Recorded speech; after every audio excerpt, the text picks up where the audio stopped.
Hey everybody, welcome back to the channel. Today I'm really excited about installing this awesome dash mount from Rago Fabrication, and I'm hoping to kind of provide you some tips and tricks along the way, as well as just show you how to tear apart your dash so that you can mount this thing. If you're new to the channel, my name is Zach, and here we talk about overlanding and tech. And if you like what we talk about, please consider subscribing and like the video. We just surpassed 3,500 subscribers, so the giveaway will be starting soon for the 5,000 subscriber mark.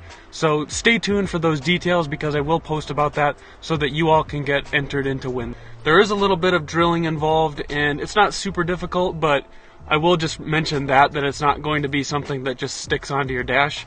You are going to have to screw into the plastic. So with that being said, let's just jump right in.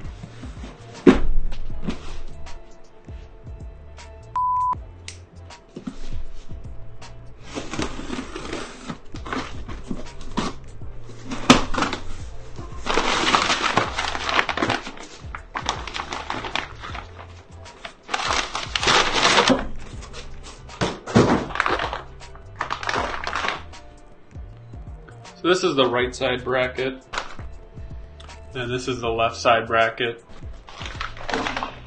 And here's the big important part. So this is the whole channel.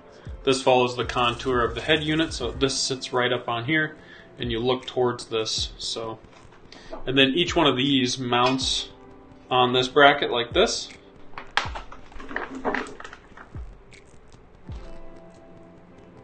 Two big spacers. We're going to mount this to the dash, so we've got all these different points to mount stuff to. We can mount a GoPro, we can mount a phone, we can mount a Garmin, like InReach Mini recovery sort of emergency contact device. We're going to clip our radios to this thing. So many options, so it's really good to have a dash mount. It just provides a lot of flexibility for your tech. Hey, let me hold you right there. So before you're blown away by this production quality of this install, I just want to forewarn you that this was pretty difficult to film, being that I needed both my hands for working tools and holding things basically throughout the whole install. So that being said, I tried a GoPro, and let's just be honest here, and I made a couple rookie mistakes, so just bear with me. I basically just did this because I wanted to try and help provide feedback as I was installing this. I know it's not going to be perfect, and if you want to know exactly where every bolt and all the dimensions and things of that nature, just look up the Rago Fabrication install video because they do a good job of explaining what to do. But I felt like they didn't give much feedback on, little tips and tricks along the way. So that's what the purpose of this is, and I hope you find it helpful. Okay, we're going to start by unscrewing this driver knob here.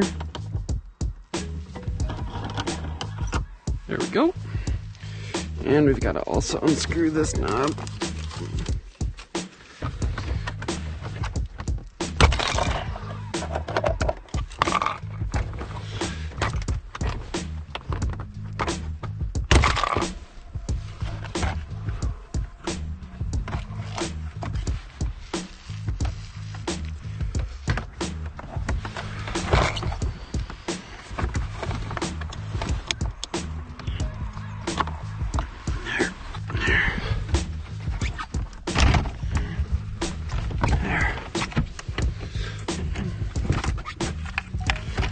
Okay.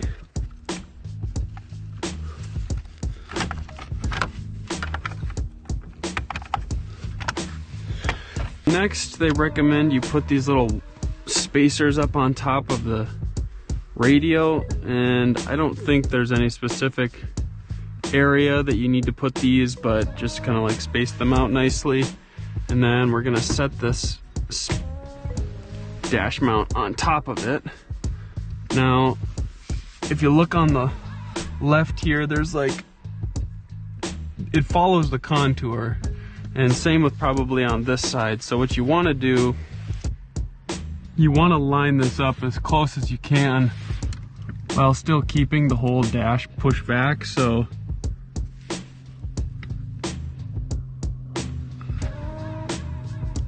I'm basically just trying to line mine up as best I can while pushing down on this spacer, because you don't want that spacer to not be sitting level.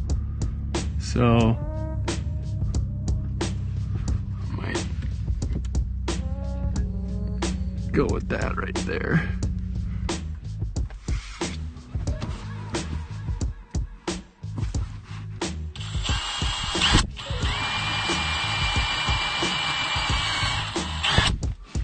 What we're gonna do is we're gonna thread these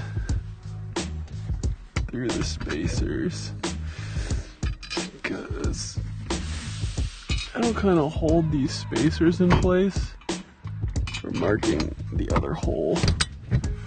There we go. Got the spacers held in place. I would recommend doing that from the start, to be honest. Okay, we've got this side held where we want it. Now, just need to figure out where we want to put our hole on the other side. So we've got our two spacers where they're gonna be. We've got the other side anchored. Now I'm just like eyeballing to make sure everything looks nice. They said make sure this doesn't push into your dash, and also just make sure it looks okay next to your trim right here. So if I can do both of those things, I'm gonna be happy. I'm just checking the sight line here to make sure everything looks okay still. It's gonna be a little bit challenging to read the clock, but that's okay. All right, so we've got those two holes marked. So now the next step is you put in the screws for these holes so it holds that in place. And then you feed your drill bit down your spacer and you drill the holes in the top. The thing I'm going to be careful about is not pushing too far down, because I don't want this to go into the plastic too far, but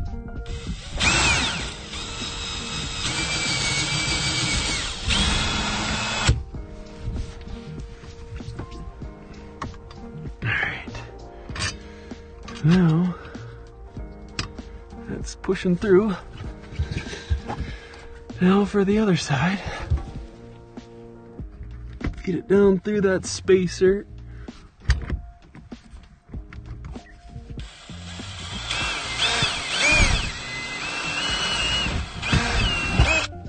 There we go. All right, we've drilled all of our holes we need to. So now all we're gonna do is remove this from the dash, and it just takes a 10 millimeter. But now, if you look here, we've got this bolt, this bolt, this bolt, and this bolt. Once we take all those out, we can take the head unit off. So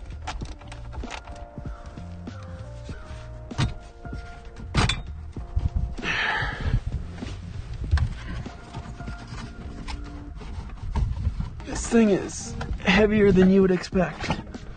Okay, so kind of dangles there, so if you let this little piece sit right on top of these, I don't know if it's just thick plastic mounts within the dash, that works all right. And then all of these really rigid cables kind of help suspend it. So now what we're gonna do is we're just gonna make sure all these bolts get fed through, and we're gonna put the nuts on the back side for them. So we've got this tiny little nut that we need to thread in here, and that comes with 3 because I bet some people drop them. But basically we got to stick this right down in this little section here and cross our fingers we can get this screw started on it. It's kind of challenging.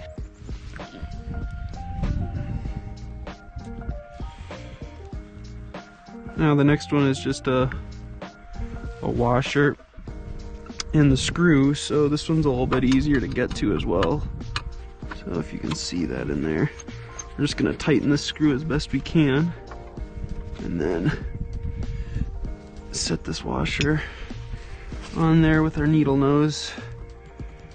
This is all pretty tough to work with because everything's such close quarters, but once you can get stuff started, it's not too bad. All right, so again, we're gonna line this bolt up and squeeze with the needle nose the best we can and drop it right down in this little section behind the plastic. It does a pretty good job of actually finding the bolt. You just got to hold it like kind of nearby and then you're good to go. I was pretty worried about actually that being challenging to tighten. See how it pushes into that little bit of structural plastic? It's kind of like the framing for the plastic. So that shouldn't be an issue though. Alright, now for the last bolt. So we're just going to tighten this like on the other side as far in as we can go, and I'm doing this primarily because set this washer on here and have some bolt to actually set it on. If you waited to push the bolt through until you were threading on the nut, that would be fine, but then it would be very challenging to thread on the washer and the nut. So that's why I did it in that order. Tighten that down nice and good, and that should be good to go.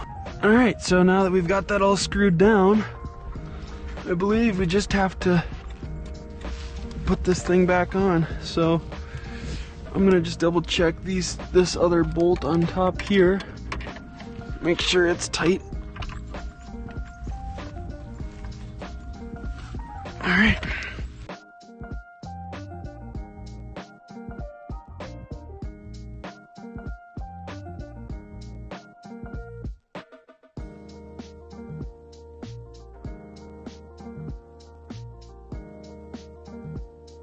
Check our level here. I'm just joking. I'm not even sitting on level driveway, so it doesn't really matter.